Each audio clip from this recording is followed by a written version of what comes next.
Coat गुलाम मोहम्मद ने गुजर रात सोशल मीडिया फेसबुक ते एक ग्रुप कोट गुलाम मोहम्मद भुरगड़ी सिंध पाकिस्तान में राणा वकास काशी नाले आईडी ता पीपी क़यादत जी लेडीज़ अगवानन मोहतरमा फराल टालपुर मोहतरमा शाजिया मरीम मोहतरमा शर्मिला फारूकी मोहतरमा नाज बलोच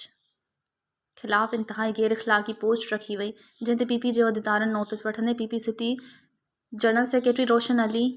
थेबो वल्द लोंग खान थेबो जी फरियाद ते ताल के कोट गुलाम मोहम्मद थाने ते केस दाख़िल कराए छॾियो आहे। जंहिं बाद पुलिस आईडी हलाईंदड़ ख़िलाफ़ जांच शुरू करे छॾी और पीपी तालुका सदर हाजी मोहम्मद रफ़ीक भुरगड़ी समेत मक़ामी क़यादत ऐं जालियनि कारकुननि पारां सोशल मीडिया ते अहिड़ी गैर इख़लाक़ी पोस्ट रखण वारे